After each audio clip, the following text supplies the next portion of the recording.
Hey guys, I'm going to show you how to calibrate line counter reels. So stay tuned. I'm going to show you step by step what I do. And there's one key thing that I do if I'm going to do multiple rods. It helps out huge. So you guys want to watch this whole video, catch that, and it'll help you out. First thing I do is you have two stakes. One stake, you have a construction tape measure. You go out 100 feet. See that there? 100 feet. Here's the other stake. So what we're gonna do is you have to get the right diameter of line on that reel in order for that line counter to work correctly. If you don't, the total amount of line that you're letting out is gonna be off. And sometimes it can be off quite a bit. So we're gonna get that dialed in here. First thing you do is tie an arbor knot. I'll put a link down the bottom. Abu Garcia has a good one on YouTube you guys can check out. Arbor knot, tie it on. Then you clip, use an offshore tackle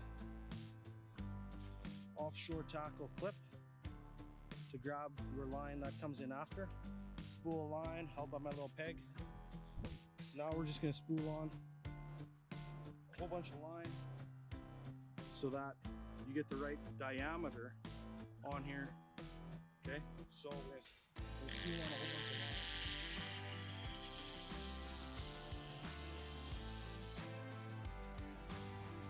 We've got a bunch of line on there, and we're gonna see if it is enough, if it's correct. So clip this into your clip. Then what you do is you put your rod tip to the post. You reset your line counter to 0.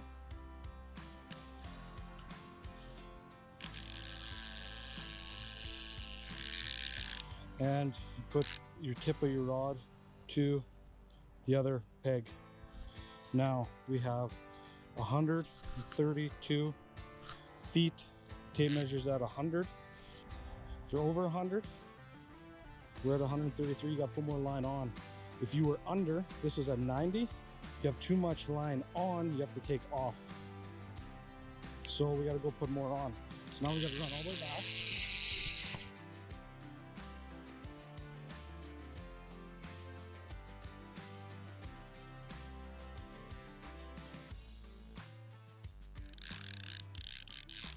Okay, so now I'm at 111. Tip of the rod there. So I still gotta add more yet. So I was just at 100 on my line counter and I walked it out tip to tip. So now realistically you cut this line right here and that's gonna be your perfectly calibrated reel, but that's not where it ends. I'll cut 6 feet off and I'll match a leader to that exact length I cut off. I'll put a crankbait clip on the end, 6 feet, and a barrel swivel. So this is my leader for my crankbait to get rid of that line twist. And that fluorocarbon on the end, you can put to whatever you want. Line from tip of the rod at this post, tip of the rod down there, line counter at 100. Then this reel is calibrated to the right size of line and the fill capacity. So now if you're doing multiple rods, what do? Because you don't want to go back and forth 10 times like I just did if you're doing 6 rods, right? So grab yourself one of these. This is a rod line counter. So we know we have the exact amount of line on that reel to have that rod calibrated. That rod's the same length as my second rod. Same length, same reel, same line. So technically speaking, if I know how much line is on this reel, then I can write it down and I know exactly for this combo what I need for line on my counter. So that next time, all I need to do is clip this on to here, feed my line through and onto my reel, and I don't have to walk out every time. I'll be that much more dialed in. Guys, your reel calibration is only going to get you so far. Having a calibrated reel, using this cheap line counter to make it easier so you don't have to run back and forth 10 times. This is only one part of running crankbaits to dial everything in. You have this right here, making sure line counter is good. You're not running planer boards, having the tip of your rod close to the water so your line is in the water quicker. Running planer boards doesn't matter because your line's off the back, your planer board is gone in the water to match up with those depths on your trolling apps. So one thing a lot of people don't realize is when they're doing these trolling apps, you have a tape measure hung like this to bottom, and the crankbait runs by, and that right there is the data that they take for that trolling app.